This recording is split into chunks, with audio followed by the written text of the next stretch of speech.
Hello? Yeah, I'm okay. Yeah. Okay, if you don't mind, I'll stand and talk. I do a little better job than that. So, I'm only been in this country for the first time for last 3 days. 2 days in Astana with Indian ambassador, and now here.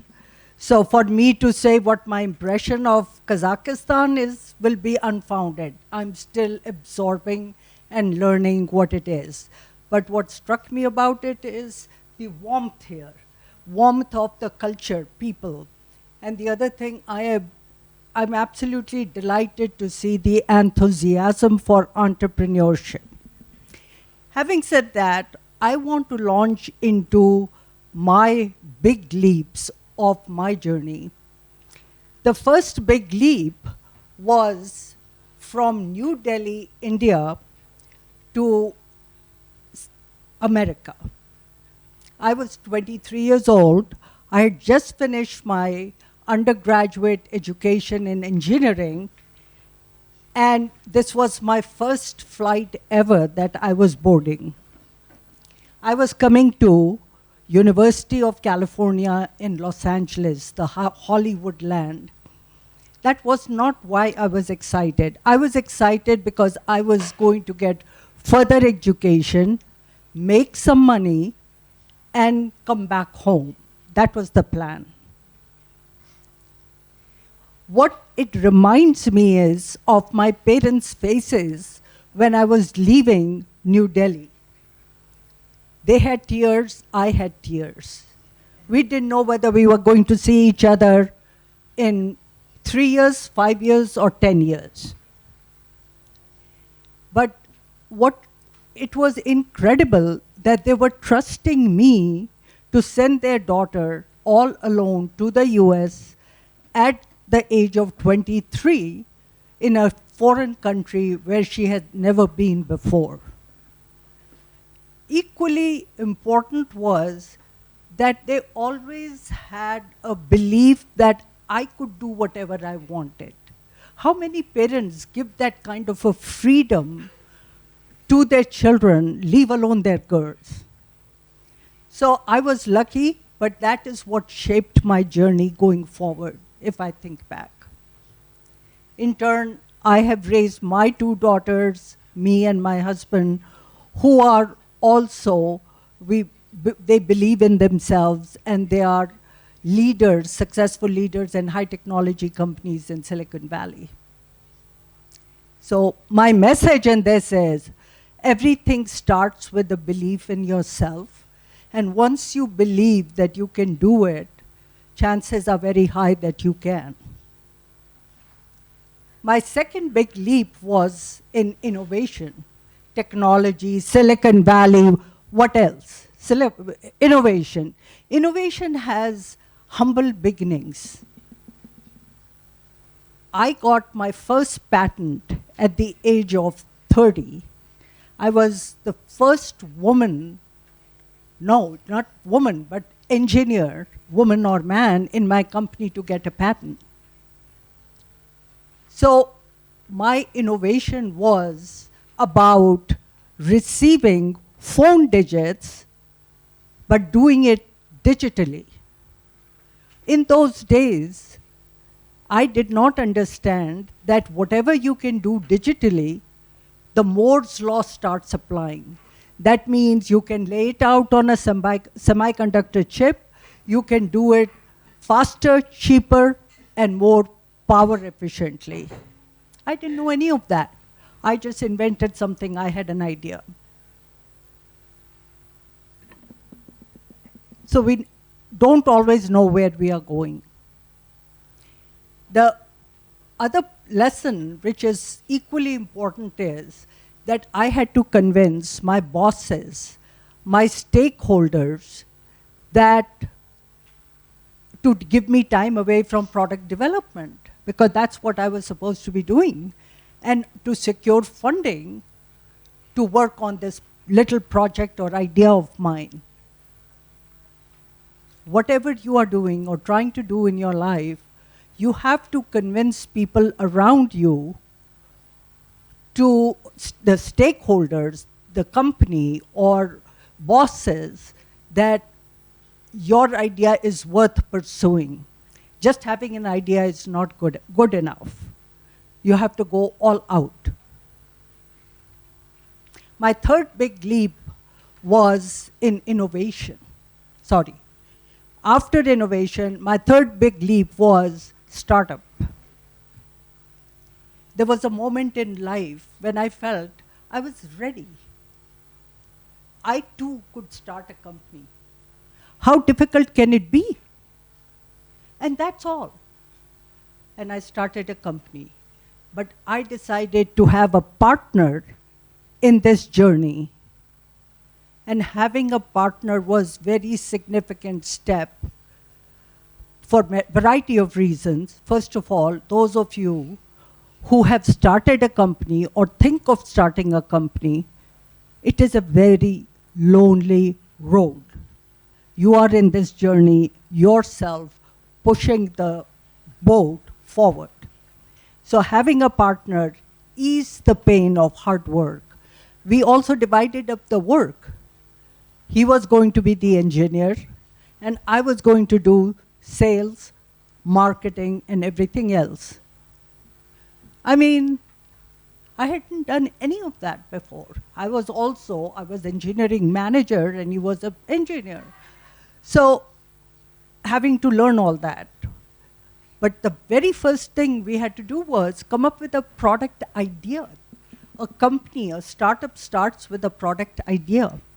And we both chose a simple, small idea because we didn't have access to VCs, and we wanted to do with our own savings. We both put in money, all our savings, and we were naively going to start a company. If we could do it, so can you. We didn't know what was happening.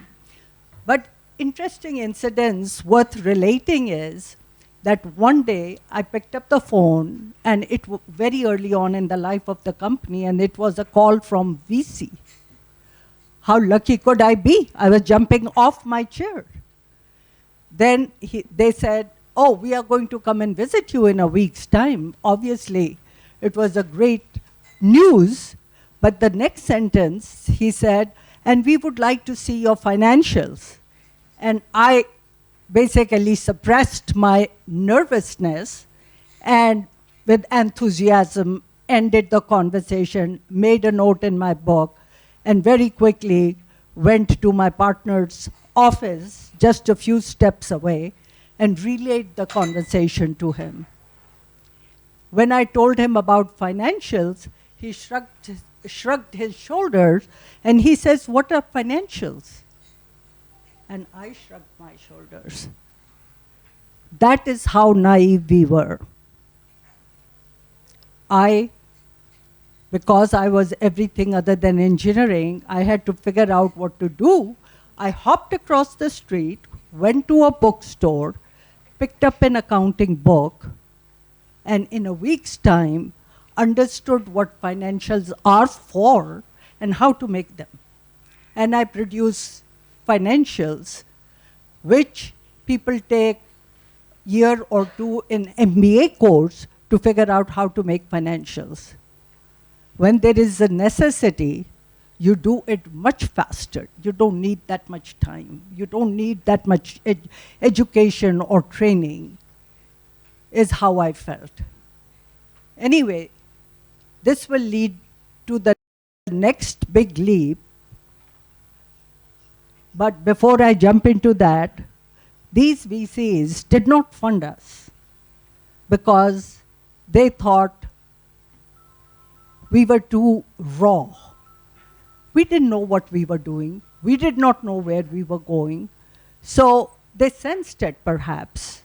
But that was okay, because that's the way it was. So they didn't give us the funding. But we figured out how to, what they call, bootstrap the company.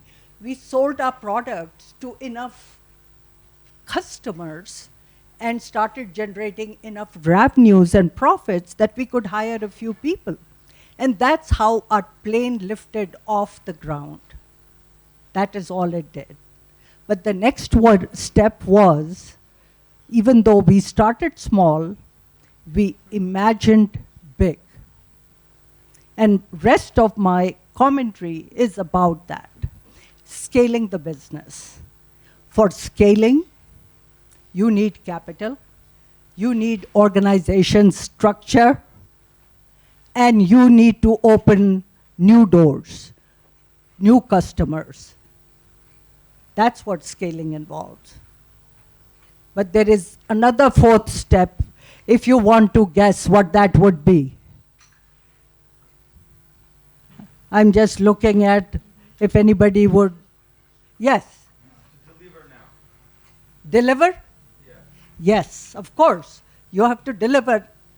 That is not easy, easier said than done. So yes, that is this. The other thing is upskilling yourself as a founder of the company. That's what I wanted to share. So anyway, when we talked to the VCs 2 years later after starting the company, I for the first time realized that they really did not care about what product you had. They cared about the market you played in.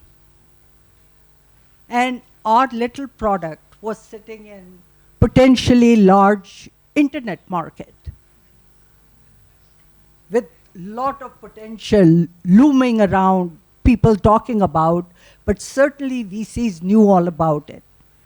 We did not as much, but they did.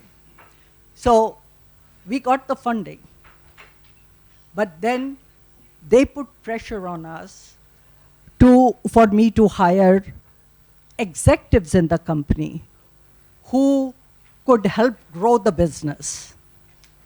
And fortunately, I came across executives who were higher caliber people than I was. And I was wondering, why did they want to work for me? Because I was nothing that time. But anyways, they joined our company partly because the VCs had funded the company. They knew there was some chances of stability, and VCs must have seen something which they maybe don't know. But they were really high caliber people. Hiring them was step number one, but motivating them and retaining them as we took the next step of our journey in scaling was something I did not know how that would go. I had never worked with such high caliber people, leave alone figuring out how to motivate them. So at every step, I had to figure out how to do it. But something that I naturally am inclined to do is sharing information. I shared with my executives what was going on in the boardroom. Some CEOs keep it close to their vest, but I shared with them. And I shared with them my business worries. You know, those things can be, small things can be very motivating for people, that she is transparent. We know what is going on in the company. We know what the challenges are. So they all pitch in to solve the problem, grow the business. The other thing those VCs did for the company, for me, if I were to say, they talked to major customers like AT&T, telecom, internet. They were all related in those times. AT&T, WorldCom, Deutsche Telekom, British Telecom, Bell Canada. And they were convincing them, they were apt at convincing them that it's not the product, but it's the company that they should trust. They knew how to present the company because they had worked in other growth companies and I hadn't. So I got a lot of reward from hiring, being able to hire such people and keep them with the company. So that was an important. Last step was upskilling myself. As the company was growing from 10 people to 50 people to 100 people, 200 people, I was told, not just told, but criticized that I did not know how to communicate with the larger organization. When we were small, around the coffee pot in the morning, I would just stand there pouring my coffee, employees will come, and I would share whatever I wanted to share, and they would ask questions, and I would answer the questions. That built an amount of trust and motivated them to do what they want, what they were assigned to do. But now I couldn't do that. Answer, I hired a coach, communication coach, and I started working with the coach to fix the problem. So at every step of the way, we come across hurdles, we come across something that we did not discover on our own. I mean, how does a founder of a company know how to run a large company, the scaling company and all that? Some of that, you have to hire people to do it, and others, you have to grow with the company. And there is a joy in growing. There is no joy when your own growth is not there. So it has been a rewarding journey. The fifth step was the IPO. IPO, initial public offering, was like dream come true.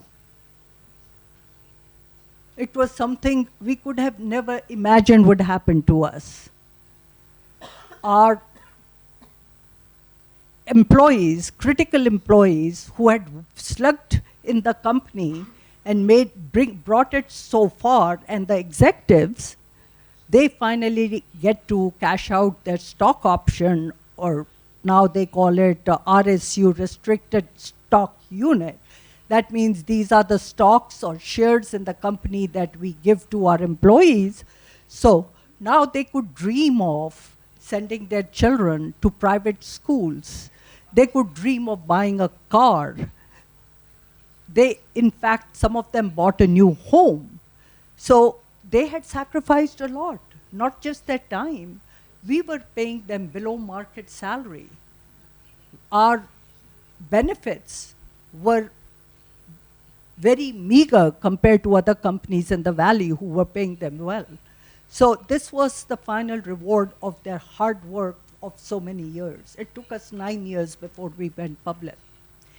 The other thing that happens is the investors who put their money into the company, they put millions of dollars investment, they finally get to take their money out many folds. That's why they invested, so that they could grow their money. But with all the successes, all the dreams come true, came added responsibility. And that was, we now had new type of investors who were people like you and me. These people are buying, let's say, stock in Amazon. We are buying stock in Amazon, not knowing what their challenges of business are or what their business model is, unlike venture capitalists who understand those things. I felt totally responsible to see that their $10 stock today very quickly goes to $20 and $30. That was the added responsibility at the step. So it was just another step in scaling, because for that we had to grow our business threefold. We had to grow the employee headcount threefold. Can you imagine what it does to the organization when you are expanding too quickly? It was a hard challenge. We had to get through that. So these are real problems, real situations, real challenges. But with all the added responsibilities, I still felt like we had won the race when it came to IPO. So that is my many years of story compressed into one. And I turn over to Asel.